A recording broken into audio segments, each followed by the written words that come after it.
Vamos a dar paso al panel número 3 de este evento, que va a hablar sobre privacidad y extractivismo de datos en la era de la inteligencia artificial y la Internet de las cosas. Este panel va a ser moderado por Flavio Suárez Muñoz, quien va a presentar al resto de los panelistas. Sobre Flavio me voy a referir yo. Y puedo decir que Flavio es maestro en Derecho de la Información por la Universidad de Michoacán de San Nicolás de Hidalgo, maestro en Seguridad Informática por la Universidad Internacional de La Rioja, licenciado en Informática Administrativa por la Universidad de Michoacán de San Nicolás de Hidalgo e ingeniero en Gestión de Tecnología de la Información por la Universidad Virtual del Estado de Guanajuato. Es miembro de la Internet Society, capítulo México, miembro del capítulo de IoT SIG de ISOC, cofundador de IoT CyberSec LAC, donde se desempeña como responsable de su grupo de trabajo de gobernanza y estrategias digitales. Y hasta aquí tu biografía, porque si no, no empezamos más el panel. Flavio, le doy la bienvenida a Paz, a Hanna y al colega Ariel, y dejo el panel en tus manos, Flavio. Gracias, Oscar. Bienvenidos todos los que vamos a estar en este panel y los presentes, quienes nos están viendo también a través de la transmisión por YouTube y Facebook. Bien, el día de hoy para este panel nos acompaña el doctor Ariel Berchelli, la doctora Paz Bocio y la abogada Hanna Frank. La doctora Paz Bocio es abogada de formación, es doctora en bioética por la Universidad di Genova, Italia, líder en salud internacional en la Organización Mundial de la Salud, especialista en bioética, especialista en docencia superior por la Universidad Nacional de Jujuy, diplomada en gestión de telesalud y redes en salud por la Universidad Tecnológica Nacional y el Hospital Garraham. Es referente de salud digital y LegalTech por la Universidad Nacional de Jujuy. En el estudio jurídico Lexir es asociada líder del equipo de gobernanza y protección de datos en salud. Es profesora adjunta de bioética y profesora adjunta de filosofía en la Facultad de Ciencias Agrarias de la Universidad Nacional de Jujuy, donde también es investigadora. Es docente del doctorado en Ciencias Sociales y doctorado en Ciencias Naturales y Ambiente en la Universidad de Jujuy, donde también es referente en salud digital. Es coordinadora de la Red de Estudios de Cambio Climático en el Ministerio de Ambiente y Desarrollo Sostenible y en el Laboratorio de Innovación e Inteligencia Artificial. Fue miembro de 2021 a 2022. Ha sido conferencista nacional e internacional en temas de bioética, derecho, salud, biodiversidad, entre otros. También fue presidente del Instituto de Derecho de Salud del Colegio de Abogados de la Universidad de Jujuy 2020 a 2021. Y en el Ministerio de Salud de Jujuy también fue referente ético-legal Telesalud 2018-2020 y directora de docencia e investigación 2004-2016. Es ex asesora honorable de la Cámara de Diputados y el Senado de la Nación, miembro de la Sociedad Ibérica de Telesalud, Telemedicina y la Red Federal de Abogados de Derecho a la Salud. Y actualmente también es miembro de LegalTech SED y miembro del capítulo de Argentina de ISOC. Bienvenida, doctora Paz. Hola Flavio y a toda la audiencia. Perfecto. Continuamos con el doctor Ariel Berchelli. Él es investigador del Consejo Nacional de Investigaciones Científicas y Técnicas, CONICET, con lugar de trabajo en el Instituto de Humanidades y Ciencias Sociales en la Universidad Nacional de Mar del Plata. Es doctor en Ciencias Sociales y Humanidades por la Universidad Nacional de Quilmes, magíster en Ciencia Política y Sociología por Flaxo, Argentina. Tiene un posgrado en Informatización Nacional por la Agencia Coreana para las Oportunidades Digitales, un posgrado en Derecho de Internet por Harvard Law School, un posgrado en Propiedad Industrial por la Universidad de Buenos Aires. También tiene un posgrado en Derecho de Autor y Derechos Conexos por la Universidad de Buenos Aires. Es escribano por la Universidad Nacional de Rosario y abogado por la Universidad Nacional de Mar del Plata. Ha realizado cursos de capacitación y actualización profesional en Perú, Costa Rica, Corea del Sur, y en la Organización Mundial de la Propiedad Intelectual. Ha dictado cursos de posgrado en diferentes universidades y a su vez fundó y preside Bienes Comunes AC. Fue creador y columnista del blog Argentina Digital en Telam SE 2011-2013 y traductor y líder de Creative Commons Argentina 2002-2010. Y bueno, si alguien lo quiere consultar, también tiene su sitio web https://arielbercelli.org. Bienvenido, doctor. Gracias, Flavio. Gracias a toda la comunidad también por la invitación. Perfecto. A continuación leeré la reseña de nuestra panelista, Hannah Frank. Ella es abogada por la Facultad de Derecho de la Universidad Nacional de Córdoba. Es autora de varias publicaciones relativas a arbitraje comercial e internacional online y autonomía de la voluntad conflictual en los contratos de compraventa internacional en mercaderías, ponente en congresos de Asociación Argentina de Derecho Internacional y ante la ICANN como NextGen. Es miembro de la Asamblea General de los Usuarios Finales para América Latina y el Caribe de ICANN y es miembro por la CROLO del Consejo de la Estrategia Regional de ICANN. Bienvenida, Hannah. Hola, buenas tardes, ¿cómo están todos? Muchas gracias, Flavio, y a todos. Bueno, buenas tardes a todos y muchas gracias a todos los organizadores. Muy bien. Bueno, pues vamos a dar inicio con este panel titulado Privacidad y extractivismo de datos en la era de la inteligencia artificial y el Internet de las Cosas. Me permitiré recordarles a los panelistas que tienen una participación inicial para introducir su tema del que van a tratar este panel. Para ello tienen 4 minutos. Vamos a iniciar en el orden en el que fueron presentados. Comenzamos con la doctora Paz Bocio. Tiene 4 minutos para que nos platique un poquito de qué es lo que nos va a hablar usted en este panel, cuál es su conocimiento acerca de este tema. Adelante, doctora. Bueno, muy buenas tardes a todos. Yo voy a hablar un poco desde la experiencia bien territorial, ya que hace más de 30 años que trabajo en el sistema de salud pública, y a raíz de eso pude ir recorriendo muchas instancias. Y esto me parece que, por lo menos mi experiencia en lo que tiene que ver con el extractivismo de datos, se circunscribe a esto, a pensar en el sistema de salud y en los sistemas de salud. Pues nosotros cuando hablamos de la salud nos vamos a encontrar con un sistema que tiene subsistemas, tanto público como privado, como de las asociaciones, en la República Argentina en particular, lo que son las obras sociales, y dentro del esquema de lo que es la gestión de la salud, vamos a encontrar distintos niveles asistenciales.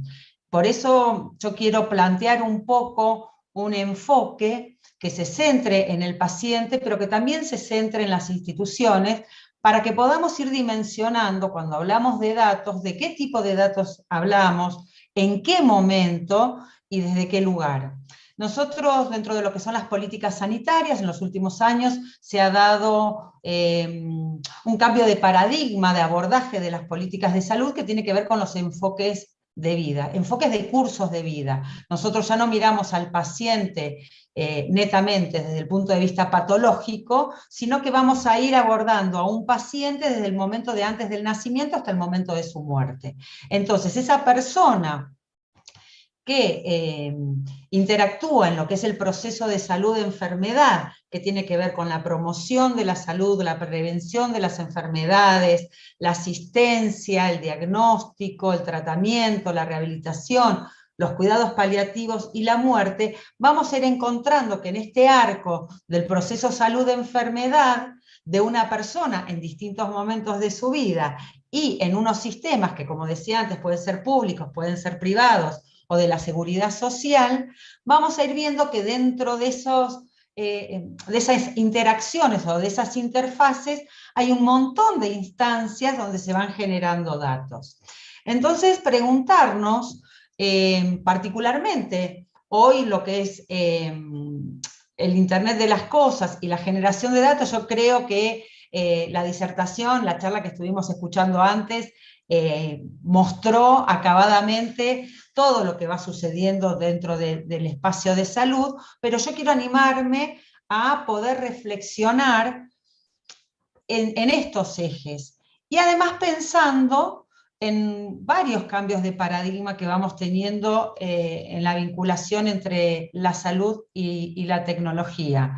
Siempre decimos que la tecnología avanza muy rápido, después se va incorporando en el campo de la salud, y la parte legal venimos como 10 pueblos atrás, ¿no? Cuando hay que regular instancias que cuando empezamos a pensar cómo la vamos a regular, ya cambiaron. Entonces esto también nos plantea como nuevos cuestionamientos a cómo hay que regular todas estas relaciones. Como decía, el ecosistema del campo de la salud es súper amplio.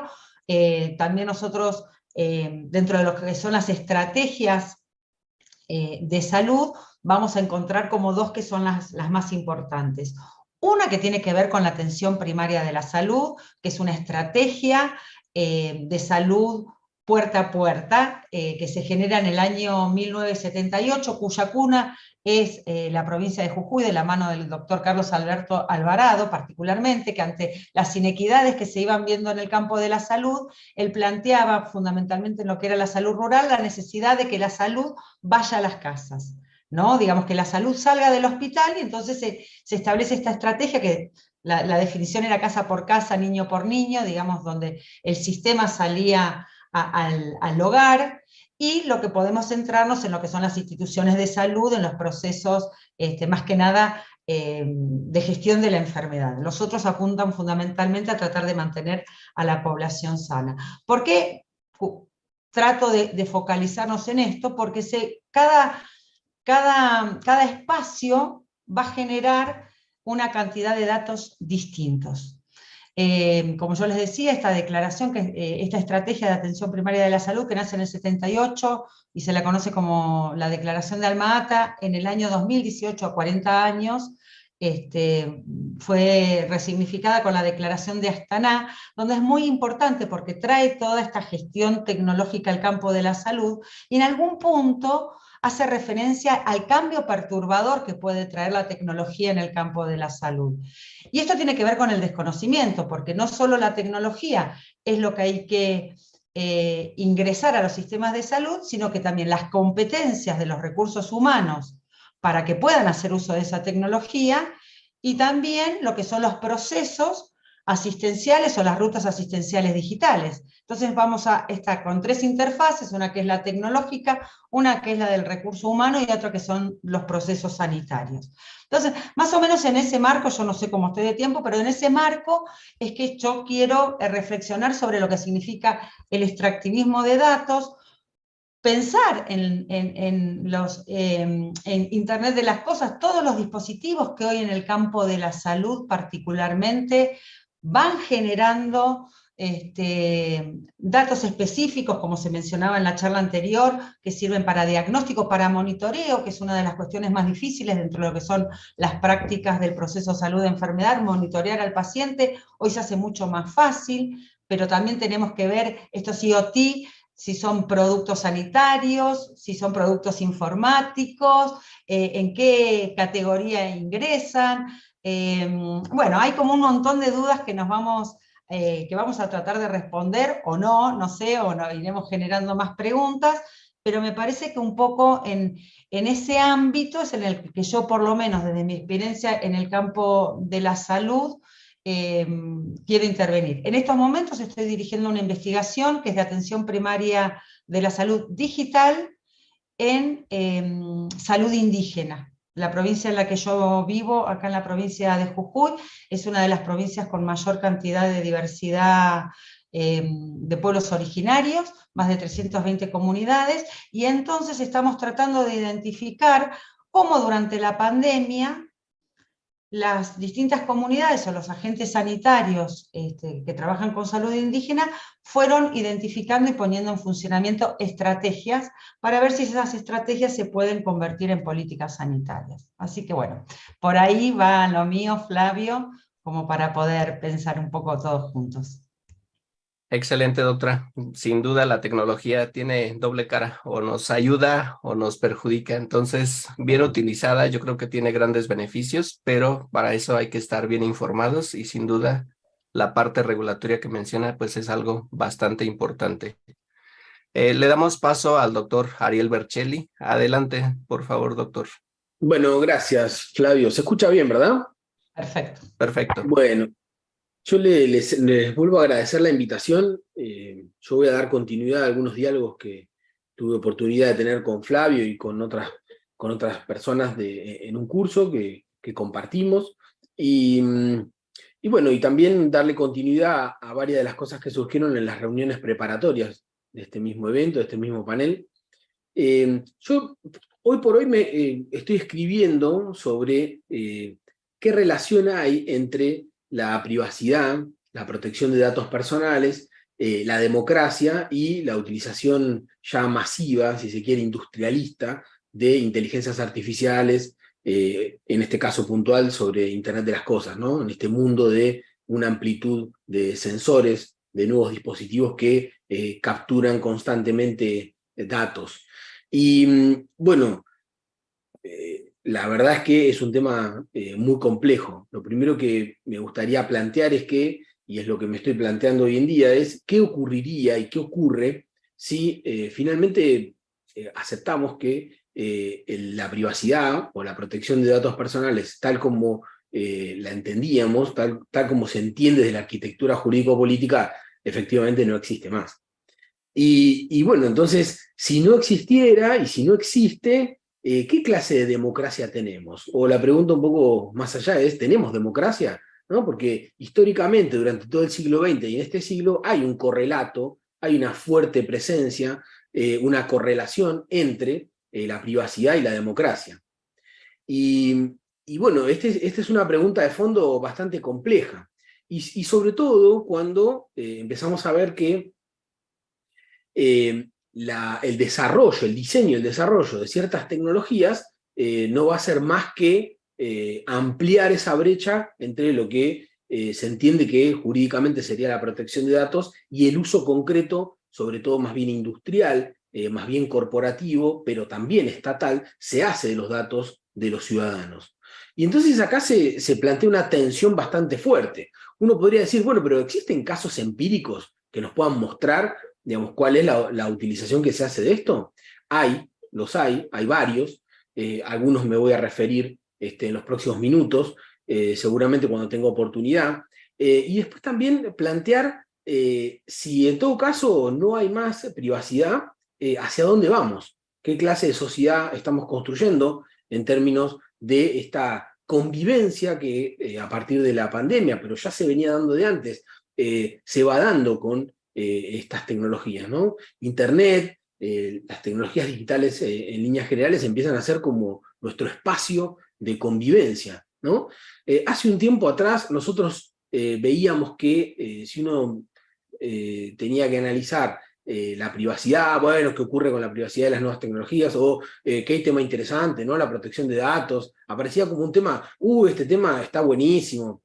Hoy en día no es que se transformó efectivamente en un tema de moda o que se consolidó. Hoy en día es absolutamente necesario para ver qué tipo de sociedad estamos viviendo, qué tipo de sociedad estamos construyendo.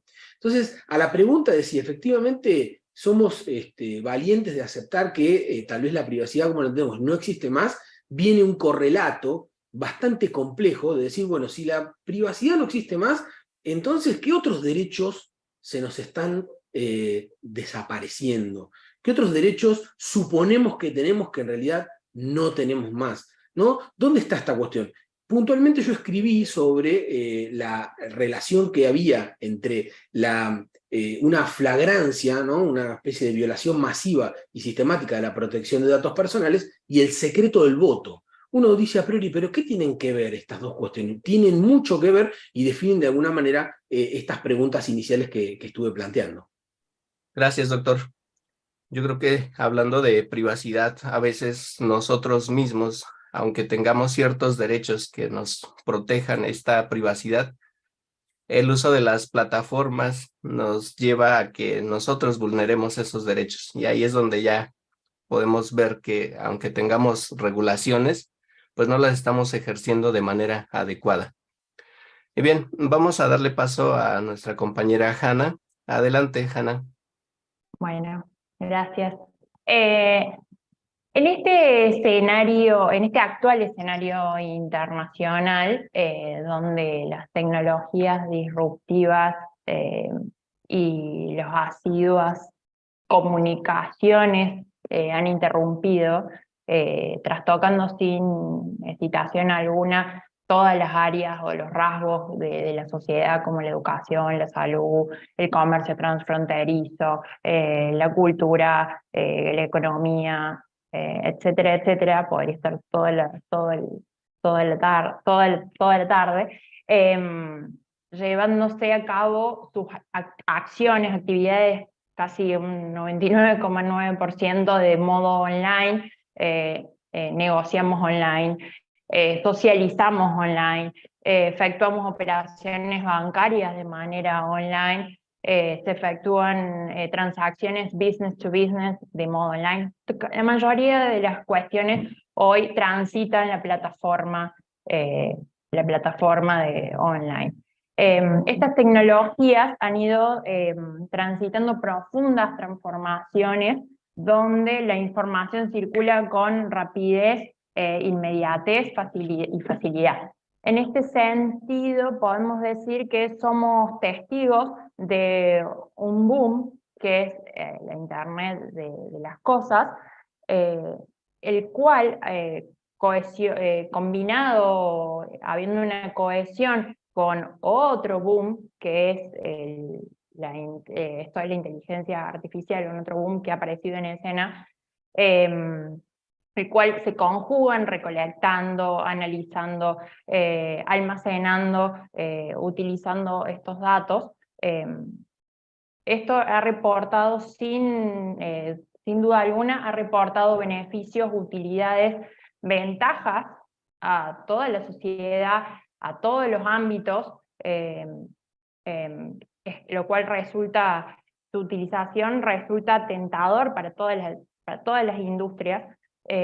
No obstante ello, yo me pregunto si, como contrapartida, pregunto al público en general,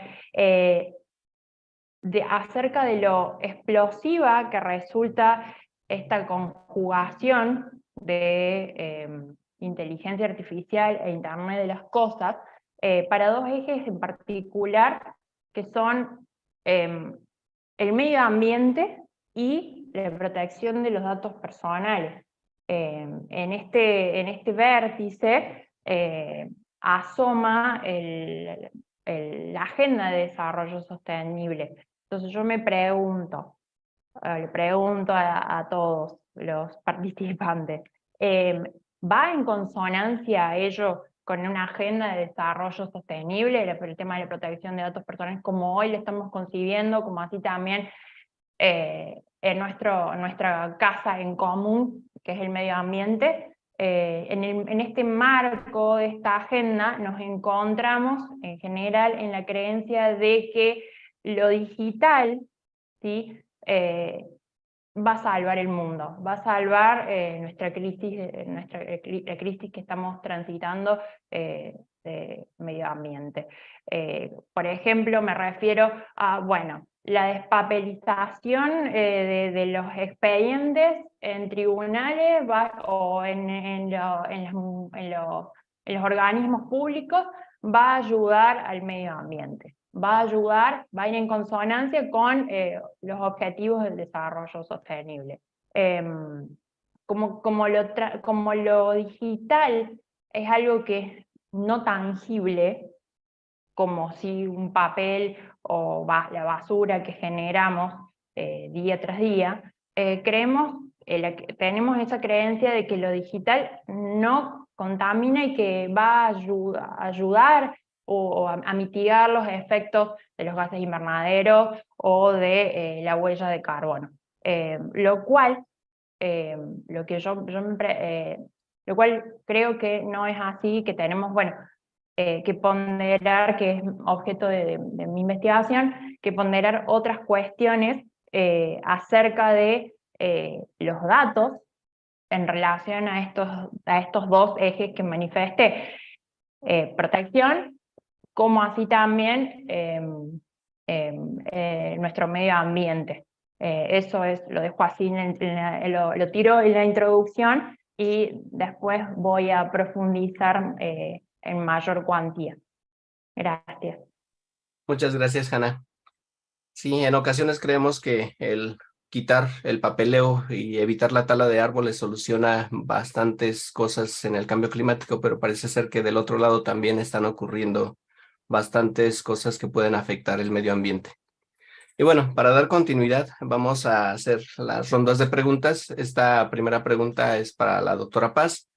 Y bueno, ya nos comentó un poquito de la aplicación de las tecnologías en lo que es la telesalud, telemedicina, pero pensemos también que en este campo de la salud digital, digamos, que ha experimentado un rápido crecimiento en los últimos años, y esto pues gracias a las tecnologías como inteligencia artificial y el Internet de las cosas. Sin embargo, también esto plantea desafíos en términos de privacidad y uso ético de los datos de salud de los pacientes. Y en ese sentido, pues me gustaría que nos comentara cómo es el ecosistema de datos en el campo de la salud digital y cuáles son los mecanismos de protección ético-jurídica que tenemos para poder, digamos, de alguna manera, tener un uso adecuado de estos datos. Adelante, por favor, si nos pudiera decir en 4 minutos. Sí, sí. Bueno, como decía antes, pensar en las personas, pensar en los profesionales, en las instituciones y en los sistemas, quizás lo primero que debemos pensar y quizás lo más tecnológico que nosotros conocemos es la historia clínica electrónica, ¿no? Que es la historia de cada uno de los pacientes, que hace muy poquito, hace un mes, digamos, fue sancionada en la Argentina una ley que está en proceso de reglamentación. Una historia clínica que se espera que pueda interactuar y que pueda estar disponible en el mundo digital. Todavía nos falta un montón, ¿no? Pero incluso esas historias clínicas que requieren todo un nivel de protección de datos, porque además es fundamental dentro de lo que es el ejercicio de la ley de derechos de los pacientes. Si nosotros pensamos en una historia clínica un poco a futuro, en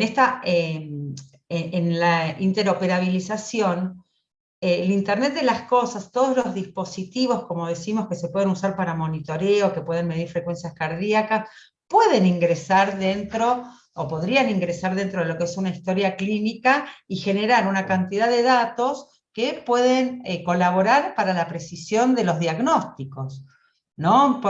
Hay algunas cuestiones que las pensamos muy como de ciencia ficción, pero no es así. Hoy tenemos muchísimos dispositivos, no solo los relojitos o como se mencionaba antes, los mecanismos de localización que usan las personas con Alzheimer o aquellos que pueden tener algún tipo de caída y que pueden generar algún tipo de llamada de emergencia o llamada de auxilio, los dispositivos y todo tipo de sensores de no uso, ¿no? Nos encontramos no solo con el tema de los dispositivos y los sensores, sino que nos encontramos con registros electrónicos de salud o la historia clínica electrónica. También tenemos una receta digital ya para lo que es la prescripción de medicamentos. Como decía, la necesidad de interoperabilizar, y en ese interoperabilizar estamos diciendo que datos que están acá se van para allá, se conectan desde distintos sectores, desde no solo los sectores de salud, sino los sectores del financiamiento de la salud, los laboratorios.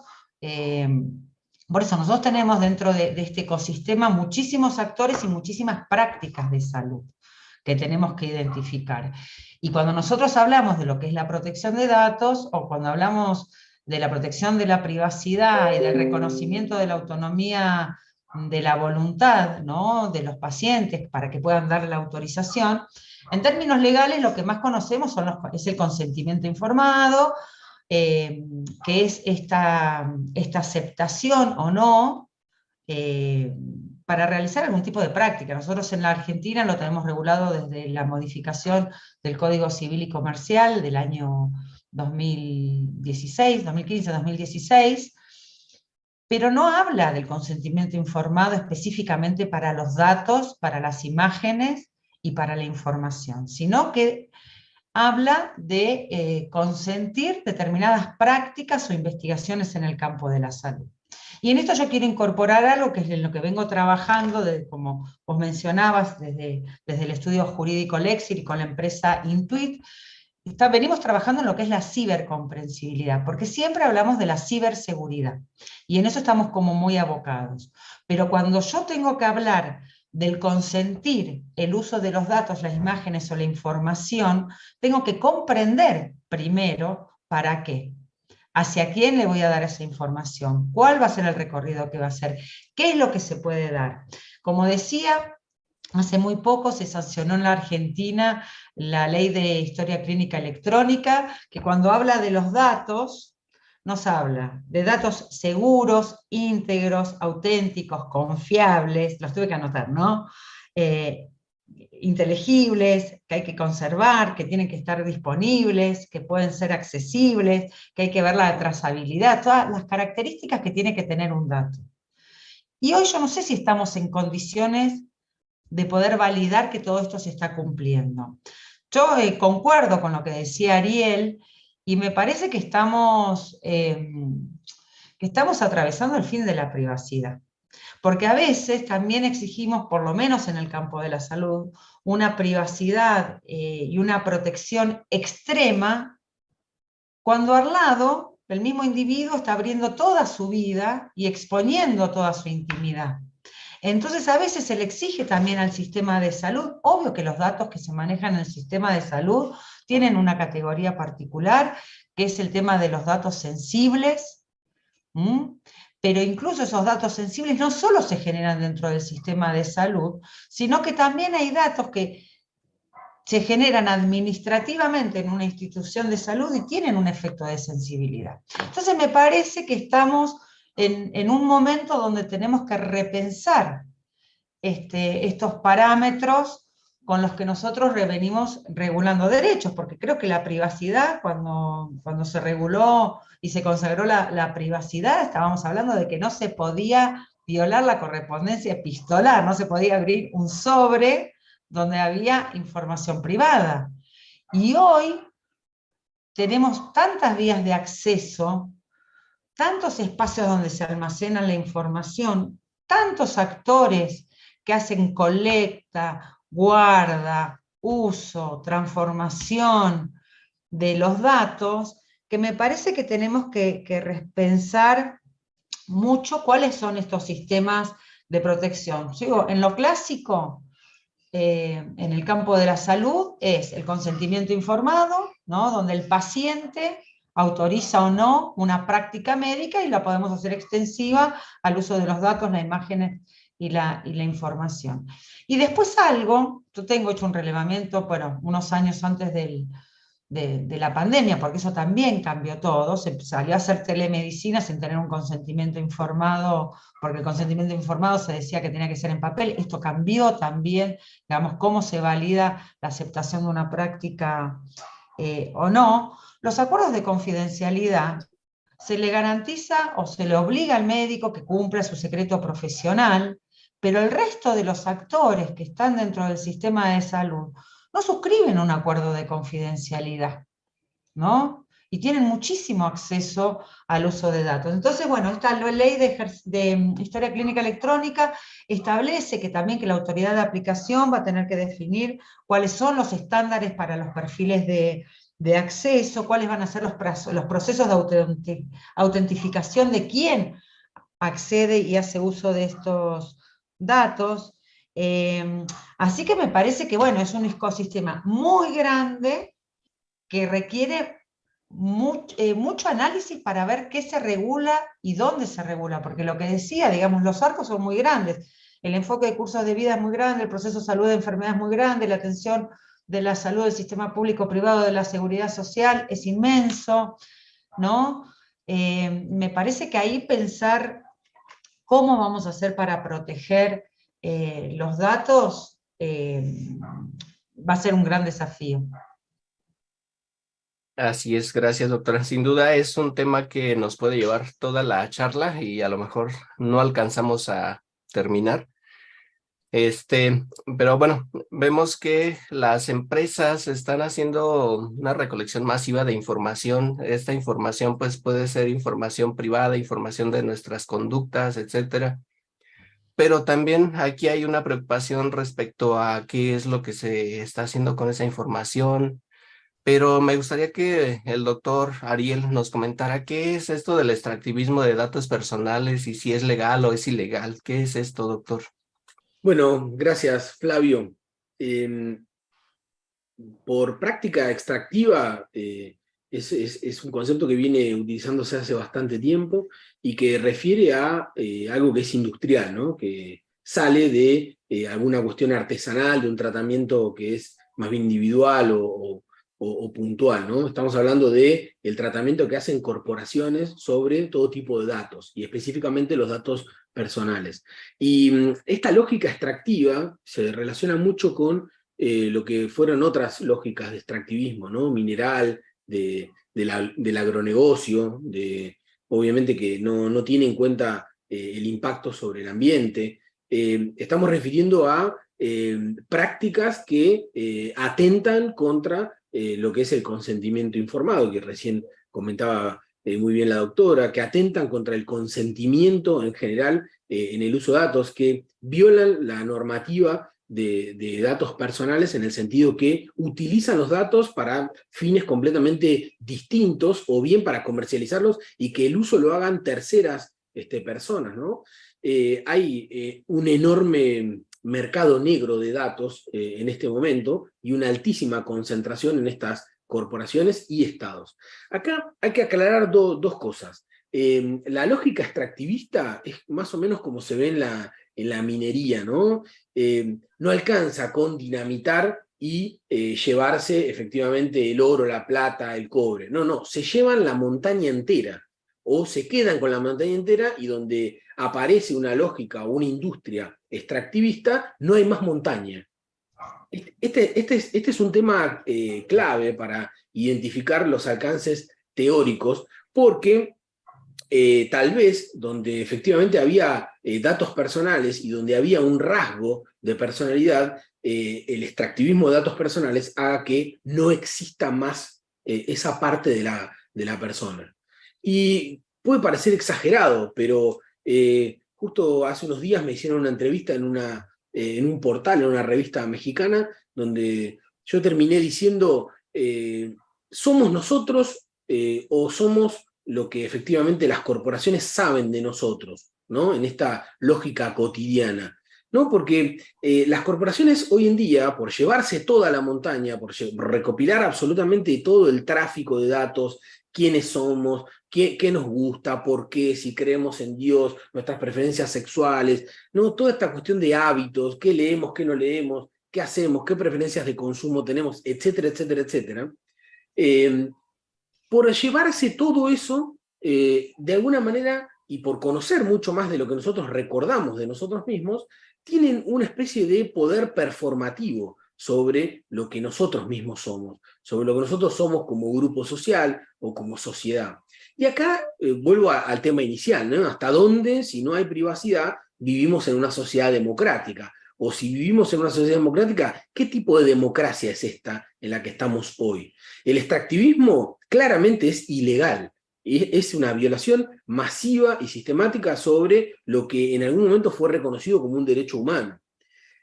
Claro, uno dice, Mark Zuckerberg viene alertando esta cuestión de que la privacidad desapareció, y no está del todo equivocado. Él es un actor muy relevante en lo personal, pero también en lo corporativo, de que efectivamente esta muerte lenta de la privacidad y de los datos personales en algún momento vaya a nutrir sus modelos de negocio.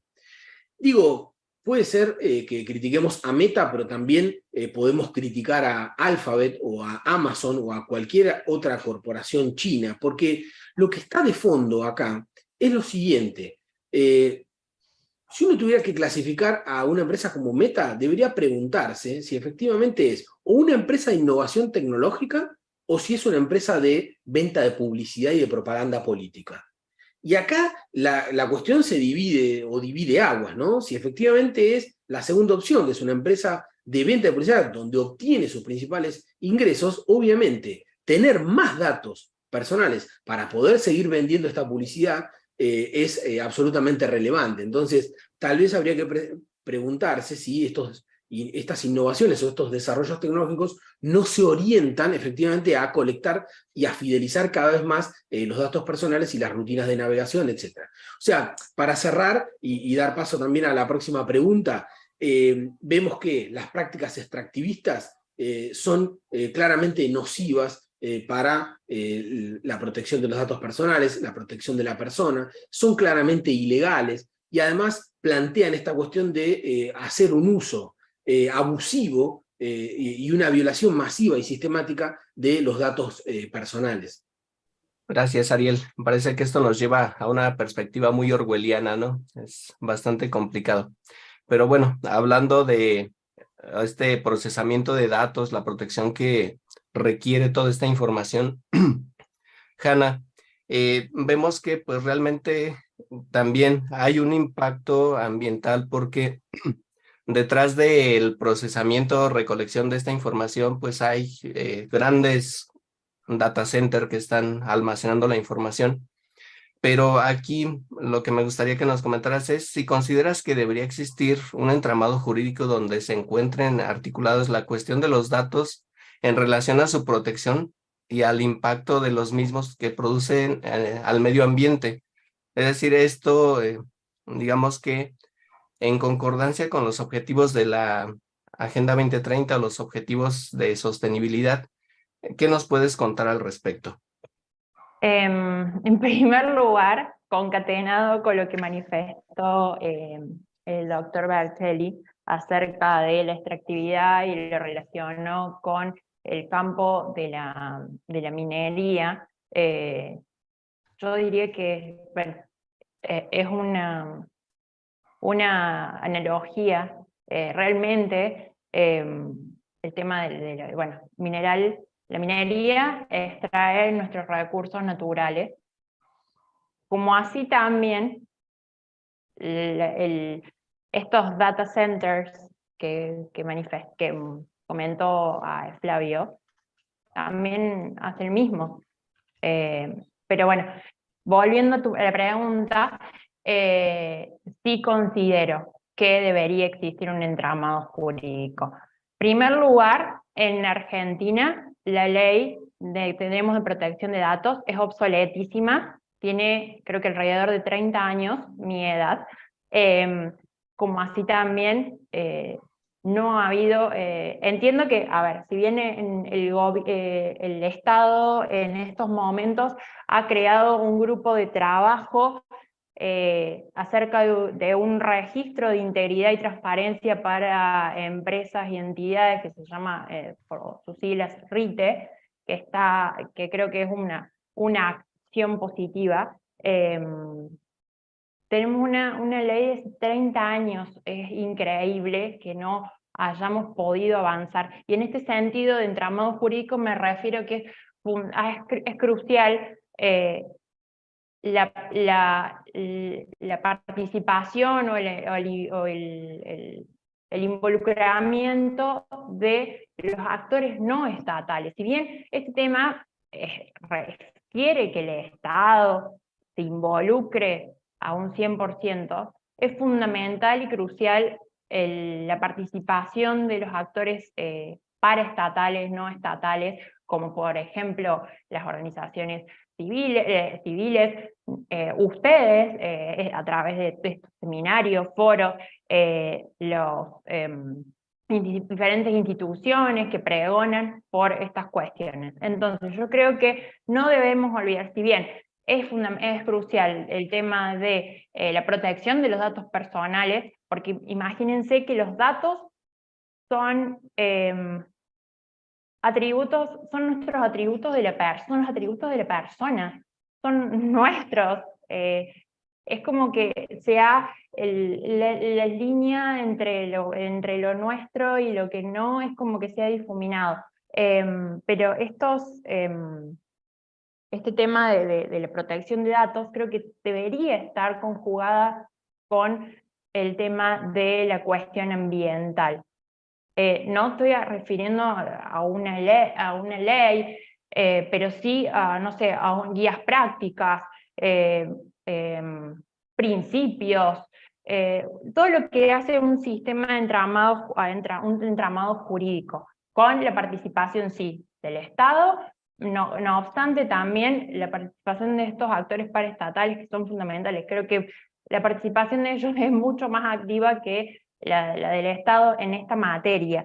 Y otra cuestión que es muy trascendental, que también conjuga estos dos temas de protección de datos personales y medio ambiente, es que estas empresas, Google, Microsoft, que tienen estos centros de datos, son reticentes a mostrar información acerca de cuánta cantidad de energía consumen esos centros de datos y cuánta cantidad de litros y litros de agua que se consume en orden a mantener en orden al sistema de enfriamiento que utilizan para mantener estos servidores en temperatura.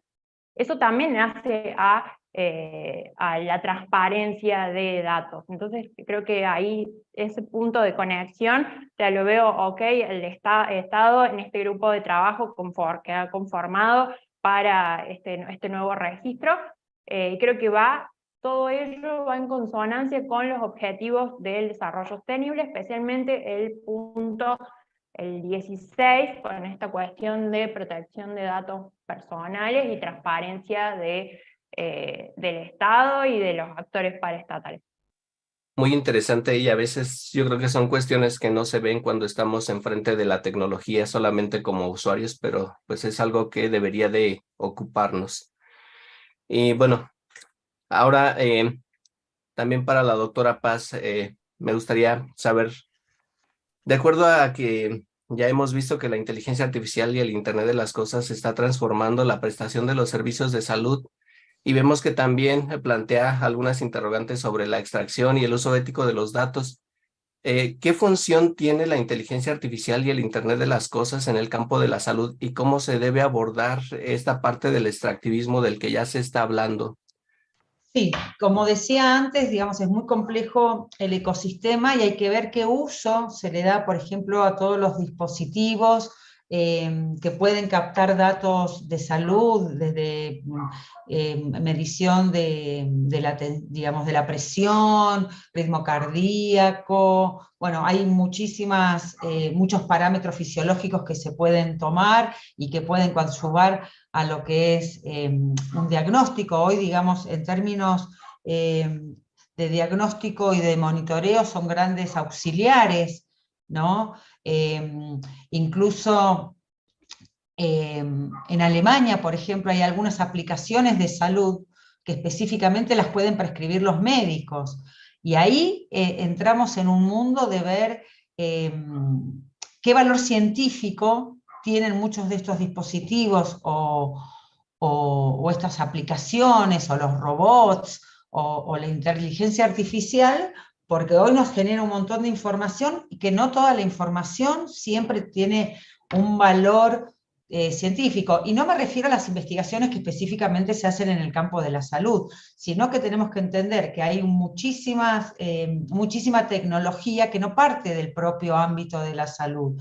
Esto que decía, existen productos informáticos de uso para la salud, pero que no tienen una validez del campo de la salud. Hay otros que sí específicamente sirven para hacer diagnósticos de precisión, porque nos estamos encontrando también con una medicina predictiva, preventiva, de precisión. En algún momento, digamos, a fines de los 90, no fines de los 90, a principios del 2000, cuando se había hecho la secuencia del genoma humano, ¿no? Se empezó a hablar de una farmacogenómica y entonces una medicina de precisión vinculado a lo genético, y hoy tiene que ver con los datos de salud. Entonces me parece que tienen muchísimos usos y funciones que todavía no los conocemos todos, si bien es cierto que los profesionales de la salud dicen que, por ejemplo, uno de los usos más relevantes, un 42% reconoce como uso muy relevante para lo que es el monitoreo de la salud.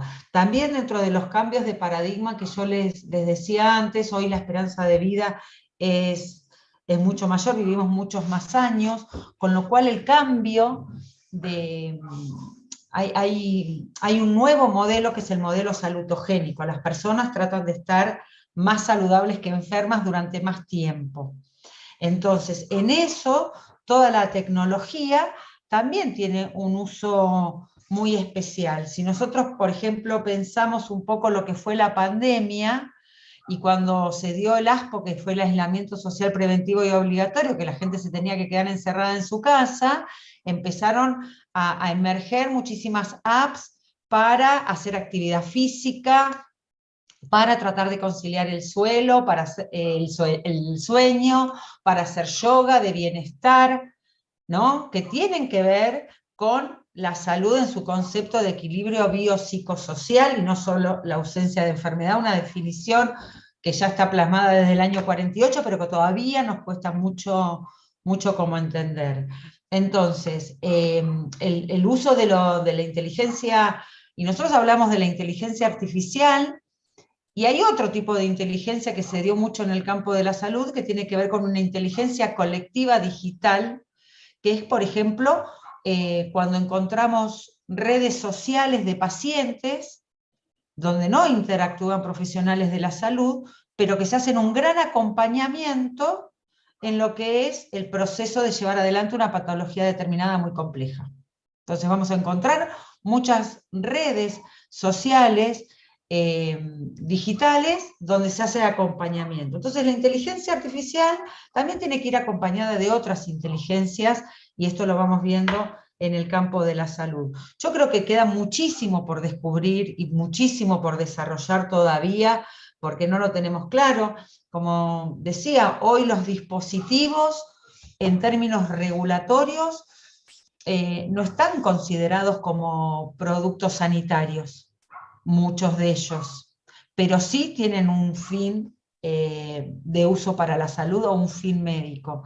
Entonces esto se está discutiendo mucho ya en la Unión Europea, donde existen directivas al respecto que definen cuáles son los productos médicos, cuáles son los productos informáticos de uso médico o que generan datos médicos, y entonces vamos viendo que empiezan a haber interfaces que van a requerir una regulación, y ante la ausencia de regulación nos atenemos a este abordaje ético-jurídico, porque cuando no tengo la norma, por lo menos sí tengo los valores y los principios que debieran primar en el uso de las tecnologías.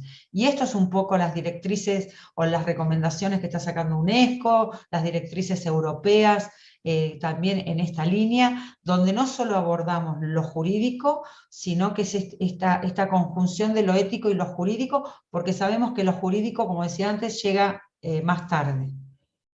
Gracias, doctora. Bueno, damos paso a la siguiente pregunta para el doctor Ariel. Y bueno, ya nos estaba él comentando de esta parte del extractivismo de datos y cómo se puede llegar a utilizar esta información para influir en las decisiones democráticas. Y en ese sentido, pues también me gustaría que nos dijera cómo puede afectar a la democracia. ¿Qué ejemplos nos podría dar aquí, doctor Ariel? Si pudiéramos acotarnos a 4 minutos, por favor. Sí, Flavio.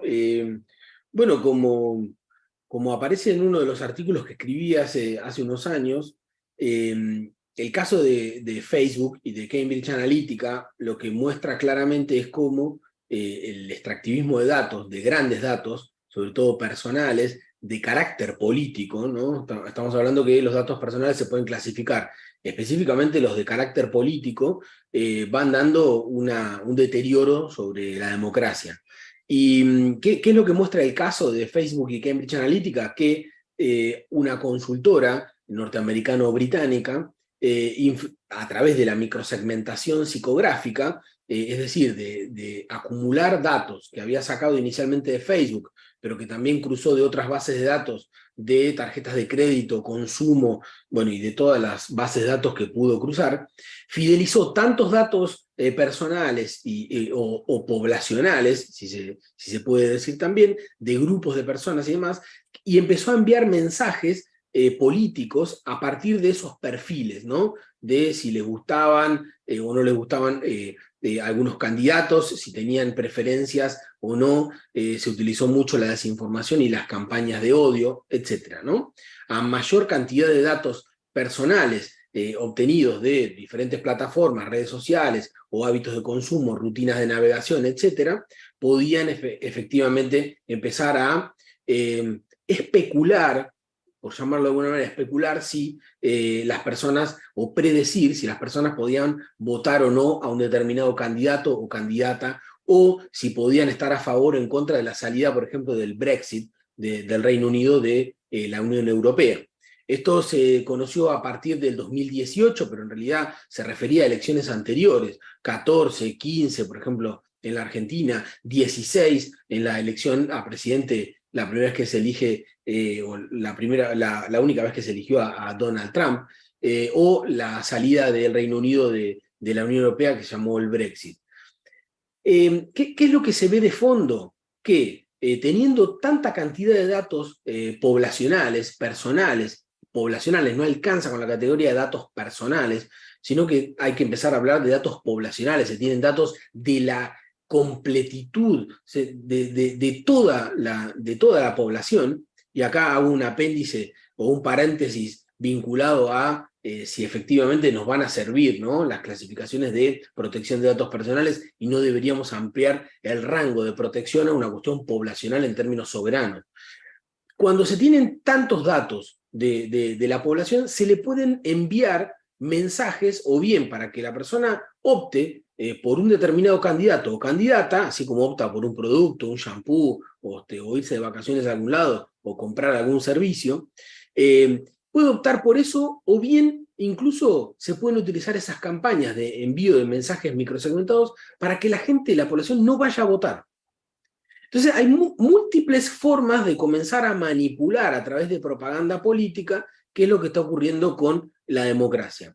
En términos estrictos, este tipo de utilización de microsegmentación psicográfica, además de pertenecer al rango de lo ilegal vinculado al extractivismo de datos personales, tiene un enorme problema para los derechos personales, un enorme problema para la política, ¿no? Porque se están enviando tantos mensajes políticos como personas. Se supone que la política va a aglutinar, va a construir entre mayorías y minorías para poder convivir en una sociedad de forma democrática. Y también tiene un enorme problema, el extractivismo de datos personales de carácter político tiene un enorme problema porque empieza a ser violatorio del secreto del voto, porque el voto se puede o bien saber en términos efectivos, porque la gente lo dice, porque se sabe el voto anterior, o bien se puede empezar a predecir, ¿no? Lo puede decir antes o después, o se puede predecir utilizando obviamente estos perfiles, estos datos y ciertos algoritmos, ciertas herramientas de inteligencia artificial. Con lo cual, el gran riesgo para la democracia, sobre todo si uno puede establecer una división o puede marcar estas asimetrías entre quienes tienen las herramientas para procesar estos datos políticos y quienes no las tienen, es que el voto sigue siendo secreto solo para el pueblo entre sí, ¿no? Hay algunas personas que tienen la capacidad de saber o de predecir el voto, incluso no con máquinas de votación electrónica, son un fraude obvio, sino una cuestión de voto papel urna, porque el voto se transforma, se convierte en el pecho del ciudadano o en la cabeza del ciudadano. Y hay múltiples formas de enloquecer, confundir, desinformar a la población para que vote cualquier otra cosa. Ahí hay un riesgo enorme para la democracia.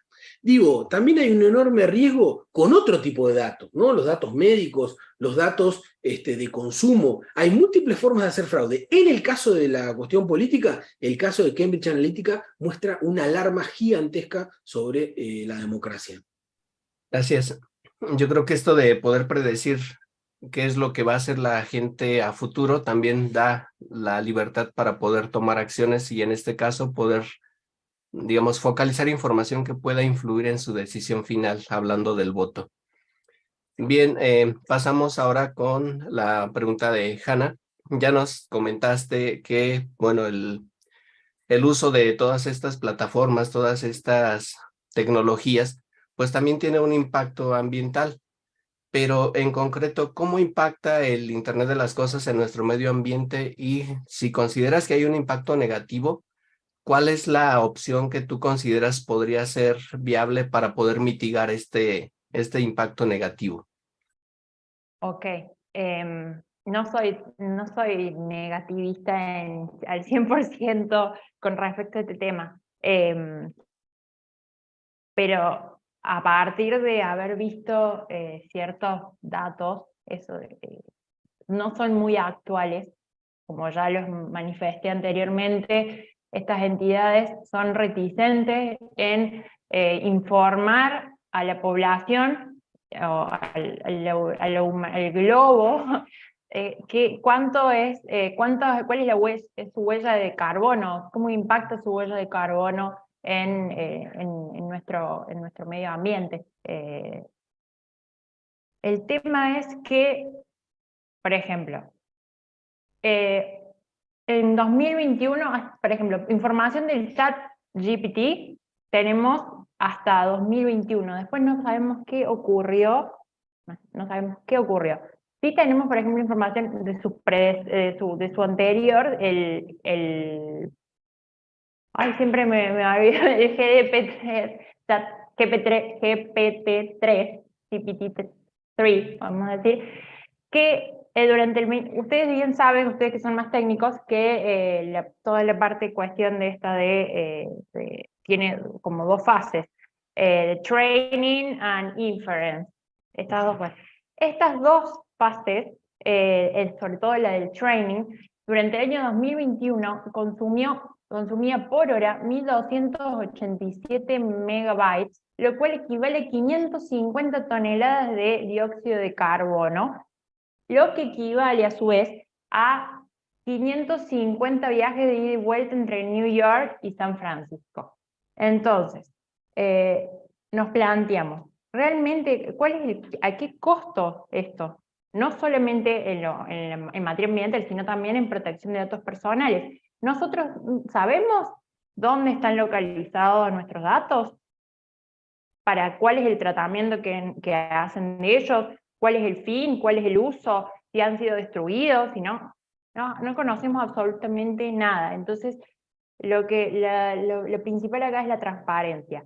En efecto, eso es para mí lo negativo que tiene esta cuestión.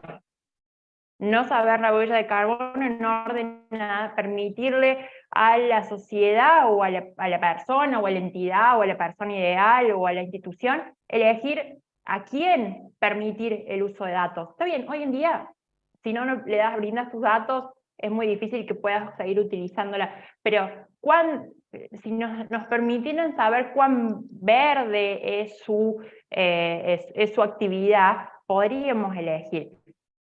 Lo que a mí me llama la atención es, sí, eso tiene ventajas, como el Internet de las cosas y el impacto que tiene en el medio ambiente tiene algo bueno, que es que permite monitorear cuánto dióxido de carbono esté emitiendo, o los aparatos en general de los dispositivos de Internet de las cosas, los gadgets, son pequeños, por lo cual se podría inferir que la basura electrónica es menor, o que los materiales con los cuales son fabricados tienen menos, contaminan menos, o permiten cortar, si hay un consumo de energía muy alto, permiten cortar el suministro. Sí, son ventajas, pero al mismo tiempo, esa energía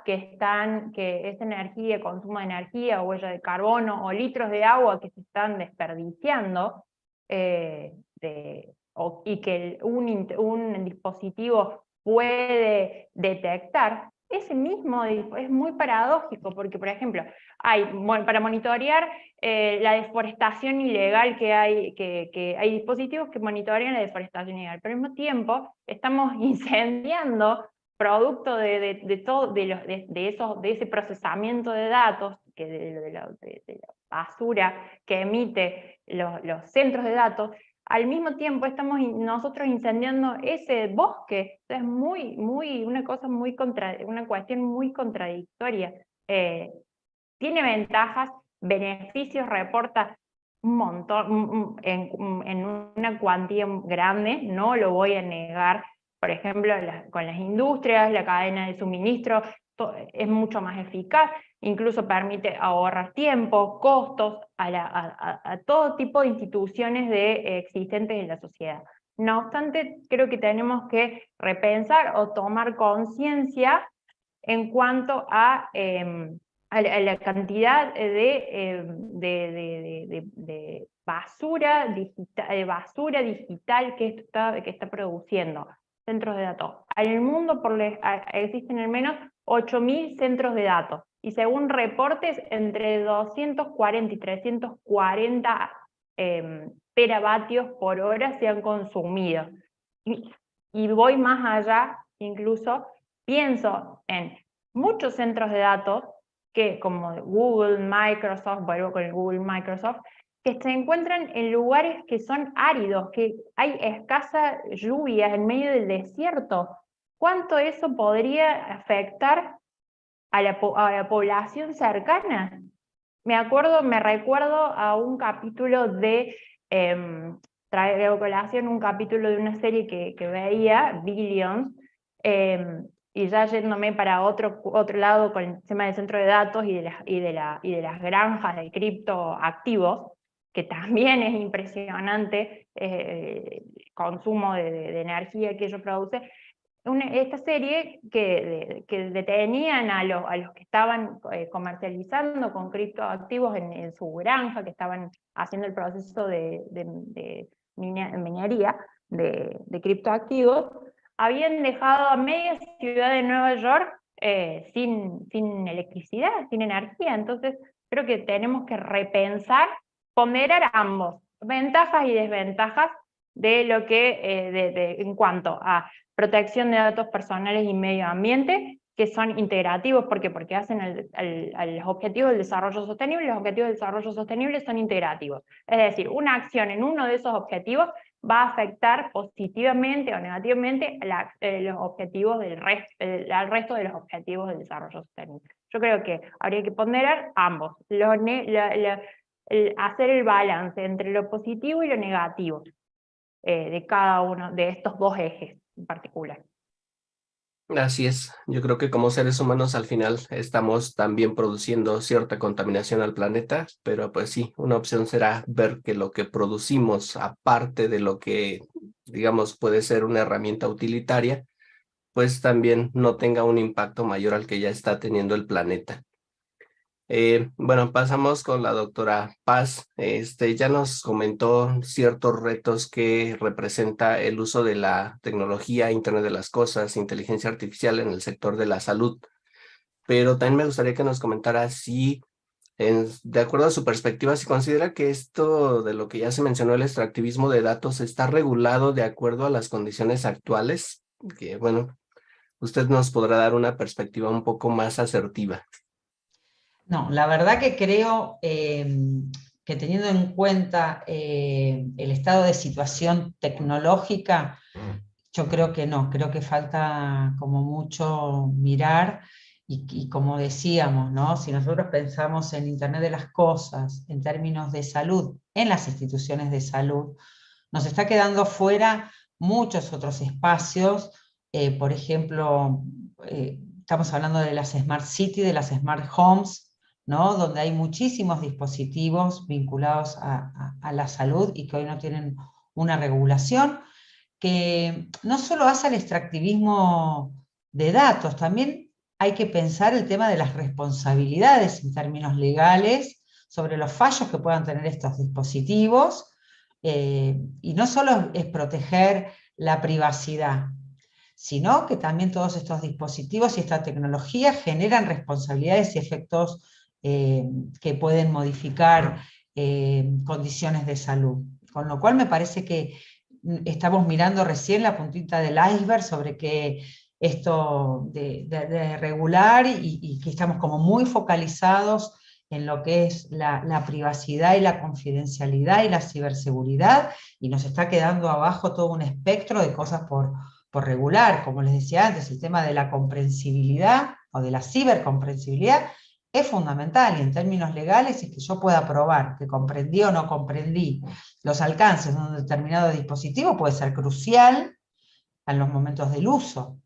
Y si esto me genera un efecto adverso o un efecto negativo sobre la salud. Por eso me parece que estamos mirando la punta del iceberg, que falta muchísima regulación. Creo que el otro día en la charla preparatoria nos disparamos un poco con cuestiones muy de fantasciencia, cuando hablábamos del metaverso y de los avatars y de las vidas digitales o las personalidades digitales de las personas que fallecían y qué pasa con toda esa información. O sea, me parece que hoy estamos muy abocados a ver cómo cuidamos el dato y cómo cuidamos una privacidad que ya no existe y que queda muchísimo por regular. Incluso, bueno, ¿no? Inteligencia artificial, Internet de las cosas. A mí he escrito mucho sobre lo que son los robots sociales de uso en el campo de la salud, el robot social, compañía del adulto mayor. Nosotros salimos hace nada de una pandemia. En Europa ya se está hablando de la pandemia de la soledad no deseada como una nueva pandemia, y en este espacio la tecnología y los robots de compañía, qué rol tienen, o en determinadas patologías neurodegenerativas, o en algunos espacios del espectro autista también, qué rol pueden tener en la rehabilitación. Y bueno, me parece que estamos cuidando un dato que ya lo abrimos mucho, y después cerrarlo o encauzarlo, no sé, me parece que estamos en esta posmodernidad nos trajo el fin de la privacidad, probablemente. Así es, gracias, doctora. Ariel, hemos visto que este año 2023 han salido un montón de inteligencias artificiales, chatbots, asistentes virtuales, como les querramos llamar. Pero en lo inmediato, de acuerdo a lo que ya nos has estado comentando, ¿tú crees que haya alguna solución a este problema o crees que esto todavía puede empeorar? Hablando en términos de posibles proyectos nuevos que vienen, ¿qué nos podrías comentar? Gracias, Flavio. La verdad es que soluciones hay muchas, hay que probarlas, hay que tener el coraje de regular con capacidad. El nivel de solución de esto siempre tiene obviamente un aspecto político a considerar, y es que si puede haber soluciones a esta problemática, que es una problemática global y sobre todo extractivismo proveniente de algunas corporaciones y estados, tiene que ver con las regulaciones locales, en donde las posiciones soberanas empiezan a valer y a tener un valor superlativo. Y como siempre vamos marcando, es importante entender, sobre todo para la cuestión de la privacidad y la protección de datos personales, entender que existe una adentro y una afuera de lo que ocurre en México, de lo que ocurre en la Argentina, de lo que ocurre en diferentes países, ¿no? Algunos países, por ejemplo Rusia con la RUNET, o China, ¿no? Siempre tan criticada por las corporaciones norteamericanas, por el Estado norteamericano, otros países, incluso hasta la India o Australia mismo, ¿no? Que uno dijera, bueno, pero Australia es un caso atípico. Bueno, ellos han podido controlar una adentro y una afuera, ¿no? Yo ayer miraba un poco todo el tema de los satélites que conectan a Internet, ¿no? Los de baja órbita, que también fue parte del evento en el día de ayer, y pensaba, ¿no? Internet se está volviendo de múltiples formas, es un poco lo que nos invita a reflexionar los avances en IoT, ¿verdad? Múltiples dispositivos, múltiples sensores, cosas que empiezan a tomar decisiones porque forman parte de una red enorme, etc. Y yo creo que nosotros tenemos soluciones para una violación masiva y flagrante, para intervenciones extranjeras sobre procesos eleccionarios, sobre, por ejemplo, empresas que quieren datos médicos para saber si somos aptos o no, si nos van a dar un crédito o no, si nos van a aplicar un scoring, si nos van a dar un trabajo, si nos van a echar del trabajo, si nos vamos a morir mañana. Bueno, todo este tipo de cuestiones que fuimos viendo, hay soluciones. ¿no? Una de las soluciones tiene que ver con la anonimidad. ¿Por qué es necesario entregar mi nombre y mi apellido? Porque uso un teléfono. ¿Qué hay? Cuestiones de Estado, razones de seguridad, pero si en realidad es una estupidez eso, ¿no? ¿Por qué no compartimos del espacio público todas las cámaras de seguridad? Si son públicas, ¿por qué en realidad no puede cualquier vecino poner en un canal de la televisión digital o de cualquier lado las cámaras que son de su barrio? Si son públicas, si las pagamos entre todos.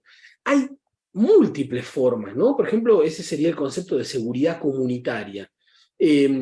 Hay múltiples formas de encontrar soluciones a esto. Las soluciones van de a poco, ¿no? Se van construyendo, son soluciones situadas. Yo creo que hemos hablado también en alguna oportunidad, Flavio, de Yu Hui, ¿no? De cómo hay ahí una cosmotécnica que toca la fibra íntima de lo local. No es que yo esté en contra de la globalización, estoy en contra de esta globalización, que me parece espantosa, ¿no? Y que me parece violatoria de derechos, nos deja un mundo completamente asimétrico, desigual, bueno, etc. No vamos a ahondar porque me parece que todos vemos que nos estamos deteriorando de múltiples formas. Pero yo sí soy muy esperanzador, o tengo mucha esperanza de que encontremos soluciones. De hecho, digo todas estas cosas porque anclo mi esperanza de tomar otra vía, tomar otros caminos. Ahora, ¿qué ocurre? Si, retomando un poco lo que dijo Paz antes, si uno mira los proyectos de ChatGPT o mira los chatbots generativos que vienen, empieza a entender que, o vuelta a lo mismo, ¿no? Si de repente Facebook trae nuevos chatbots vinculados a las personas o a la posibilidad de que uno tenga asistentes virtuales en la web o en el metaverso o en algún tipo de web mixta con estas personalidades, y va a utilizar los datos personales para interacción, y uno rápidamente va a ver que Facebook o la empresa Meta, como ya es su estilo, va a hacer cualquier cosa para retener nuestra atención, para que estemos ligados a sus servicios, y eso pueda colectar más datos personales, pueda fidelizar los que ya tienen y pueda establecer mayor nivel de preferencia, ¿no? ¿Qué nos gusta, qué no nos gusta, etcétera? Y en realidad acá ya la situación empieza a volverse bastante más compleja. Hubo casos de suicidios en el relacionamiento con este tipo de tecnologías, porque efectivamente son realmente muy, bueno, da para discutir, ¿no? Son realmente cuasi inteligentes o son muy similares a lo que de alguna manera es una conversación humana. Y eso hace que los niveles de empatía crezcan y uno vaya desnudándose en relación a este tipo de tecnologías. Y claro, para chatear con alguno de estos servicios uno pone sus datos, ¿no? Pone su perfil, su cuenta. A nadie le permiten interactuar con estas herramientas si no pone quién es, de dónde, etc. Acá quiero dejar en claro una cuestión, ¿no? Las soluciones vienen por cuestiones de soberanía tecnológica y por cuestiones de mirar mucho más lo que hacen algunas potencias a nivel internacional que lo que dicen. ¿No? Si uno mira, por ejemplo, las políticas en Estados Unidos, los norteamericanos saben muy bien cómo controlar sus corporaciones y tienen una lógica adentro de Estados Unidos y otra lógica afuera, ¿no? En el mercado donde se compite esta cuestión extractivista, pueden hacer lo que quieren, ¿no? Y finalmente luchan, y la cuestión de estar adentro o no de un modelo, de un paradigma tecnológico, quedó muy claro con lo de Huawei y demás. También quedó muy claro que las corporaciones responden a los estados, son parte de esos estados, pero no ocurre distinto en China, ¿no? A las corporaciones chinas no se les ocurre hacer algo distinto de lo que dice el Partido Comunista.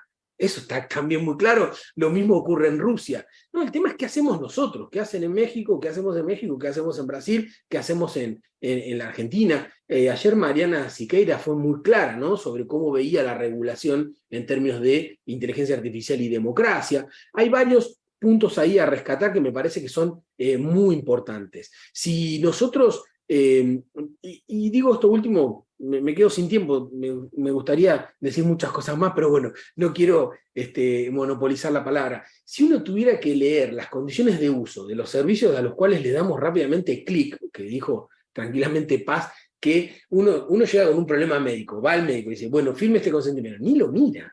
¿Qué me estás mirando? Resolveme ya el problema que tengo, y encima estoy recontra asustado, o tengo un pariente, etc. ¿No? Tampoco andemos en esa cuestión porque es evidente que ante un estado de necesidad uno no mira nada. en un estado de ansiedad o de urgencia, pasa de largo. Y cuando uno va a ver esas condiciones son claramente leoninas, ilegales, son paralegales en muchas interpretaciones, son claramente violatorios o extractivas en esto que estamos diciendo. Y cuando servicios como Meta nos ofrezcan, por ejemplo, tener un avatar de un familiar, ¿qué vamos a decir?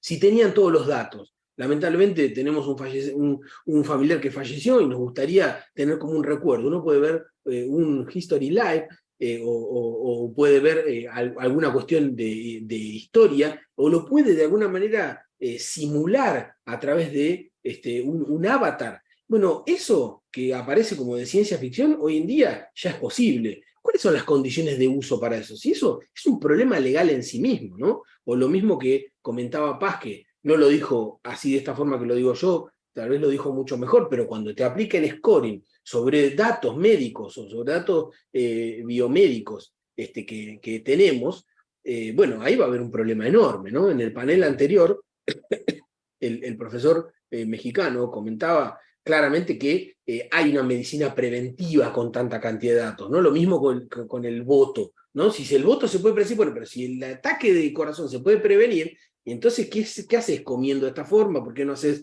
deportes y un montón de cuestiones, ¿no? Y hay una intervención ex ante en esta cuestión. Cuando se aplica scoring sobre esta cuestión, y Flavio, vayas a buscar trabajo, te van a decir, no, pero mire, usted tiene este pronóstico, o directamente un crédito. Sí, mire, me quiero comprar mi casa. No, usted finalmente tiene esta cuestión. ¿Y cómo esos datos terminan en servicios de estas empresas? De múltiples formas. No es necesario que se haga un acuerdo. Termina en estas manos porque las redes de relaciones para este tipo de servicios que estamos montando requieren auditorías cruzadas. Ninguna empresa de seguro te va a dar un seguro de cobertura a una empresa médica, ni a un hospital, ni a nadie, si efectivamente no ve el tratamiento de datos que vos estás teniendo. Ahí se quedó con todos los datos. Ninguna empresa de servicio tecnológico te va a tomar un trabajo por el cual le vas a pagar una fortuna si no ve la infraestructura que vos tenés, el tratamiento o cómo está construida esa base de datos, etc. Digamos, no hay forma de escapar a esta cuestión. La cuestión se fue construyendo así y por eso el tema es tan complejo. Así es, algo bastante complejo de solucionar, pero creo que no imposible. Gracias, Ariel. Hanna, allá para cerrar, si nos pudieras comentar en 3 minutos cómo opera la tecnología de inteligencia artificial y el Internet de las cosas en conjunto, por favor. Bueno, yéndome con lo que manifestó el doctor Berchelli respecto a en un estado de necesidad, no le demos el consentimiento informado, creo que no lo hacemos en ningún momento, aunque estemos en un estado de necesidad, en un estado de urgencia, en ningún momento, términos y condiciones, creo que el 90% de la gente no lo lee, ya sea al aceptar cualquier cosa. A veces ni siquiera cuando uno, no sé, adquiere un paquete de tarjeta de crédito en un banco, ni siquiera lo lee y hay sí, millones de cláusulas leoninas y después cuando aparece una situación, te dicen, usted firmó este contrato y acá está. Por supuesto hay otros mecanismos y herramientas para revertir esa cuestión, pero me refiero a eso quería abundar. Volviendo recapitulando en tu pregunta, cómo operan y tienen juntos, yo creo que son explosivos. Reporta grandes beneficios, ¿sí? Porque entre ellos se combinan y almacenan los datos, transmiten, y eso va creando cada vez más, y cada vez eso se va haciendo más inteligente, o se va pareciendo cada vez más a los seres humanos, a partir de la incorporación que hacen de los datos de todos las instituciones de la sociedad, me refiero a persona de existencia ideal, o lo que fuese. Van recopilando, y cada vez van apareciéndose más. El tema es que al hacerse cada vez más sofisticados, estos sistemas, el consumo, la extracción de recursos naturales que efectúan a través de sus centros de datos, cuando procesa todos esos datos, es impresionante. Imagínense que estos centros de datos funcionan los 365 días al año, las 24 horas del día, nunca dejan de funcionar. Entonces, creo que la combinación de ambos son explosivos. Como ya manifesté previamente, hay que ponderar cuáles son sus virtudes y cuáles son sus defectos en cuanto a beneficios que me reporta a mí personalmente, y en cuanto a lo más colectivo, por decir así, que es nuestro medio ambiente.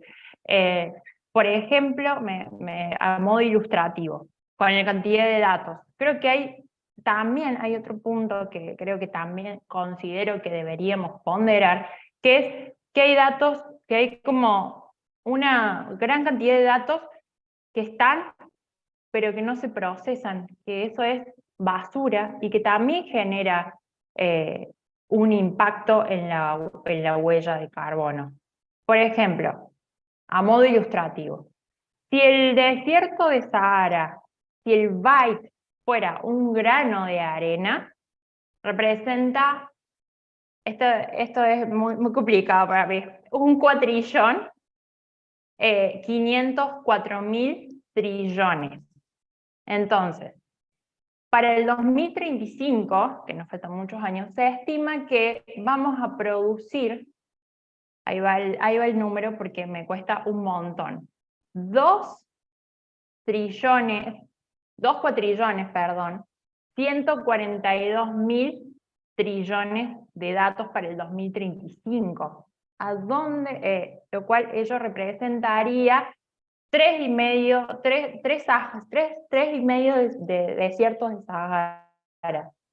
¿A dónde vamos amén de la falta de transparencia, que es crucial y hay que actuar ya, ¿a dónde vamos a dónde están esos datos? Porque nosotros decimos la nube, la nube, uno piensa que es algo efímero, algo intangible, pero la nube son esos centros de datos, y esos centros de datos son tangibles, se pueden tocar, se pueden sentir, utilizan nuestros recursos. Entonces, volviendo a tu pregunta, creo que es otra cuestión a repensar, con esta cantidad de datos que existen, algunos creo, la mayoría, son utilizados para un fin y para hacer cada vez los sistemas más sofisticados, pero al mismo tiempo hay otros que ni siquiera llegan a ser procesados y que están ahí causando basura digital. Y debemos actuar ya, porque no quedan, no hay muchos años. Hablamos de la Agenda de Desarrollo Sostenible, la Agenda 2030. 2030 faltan, estamos en el 2023, casi más de la mitad del 2023. No queda prácticamente nada para el 2030, quedan muy pocos años, y creo que si tuvimos una pandemia en el medio, tenemos una guerra, esos fueron dos fenómenos, dos hechos que sin duda alguna creo que esa Agenda 2030 yo la llamaría Agenda, no sé, 2070 por lo menos. Lo cual no quiero decir que no hay que actuar, pero sí hay que actuar, hay que ir actuando y repensando esta situación que hacemos con estos centros de datos, o que las empresas y quienes, y nosotros que somos los dueños de esos datos, o esas entidades de centros, dueñas de estos centros de datos, por ejemplo, a través del uso, exigiéndoles o pregonando porque utilicen energías renovables, que publiquen, que sean transparentes. Ellos tienen todos nuestros datos, absolutamente todos, de todo tipo, cualquier tipo de dato tienen nuestro, pero nosotros no tenemos información de ellos. Entonces, creo que, soy positiva, creo que a los fines de materializar los objetivos de desarrollo sostenible de modo integral y sistemático, tenemos que propugnar que primer lugar, las empresas tengan políticas de transparencia, poseen políticas de transparencia en cuanto a protección y a huella de carbono y de billones de litros y litros y litros de agua que ellos consumen. Creo que hay formas, hay herramientas a los fines de hacerlo más sostenible a este ecosistema. Gracias, Hanna. Y sí, escuchar la cantidad de datos que se generan o lo que se proyecta se va a generar, pues nos hace ver que mucha de esa información puede ser utilizada para refinar los algoritmos y que cada vez imiten más los comportamientos humanos y que pues a lo mejor en un futuro, como a lo mejor ya sucede, no distingamos cuando estamos interactuando a través de plataformas en línea con un humano o con una tecnología. Y bien, con esto damos por finalizado este panel. Les agradezco mucho a los panelistas. Yo creo que los temas dan para mucho más. Sin embargo, el tiempo se nos termina. Tengo por aquí 2 preguntas. Por cuestiones de tiempo, ya llevamos 9 minutos de desfase. Voy a enviarlas a los panelistas pidiendo que por favor las respondan y se las podemos enviar aquí también por el chat de la transmisión. Entonces, pues con esto doy por concluido el panel y cedo la palabra a Óscar Yudiche para que dé continuidad al evento. Gracias, Flavio, por tu conducción. Gracias, Hanna, y Ariel.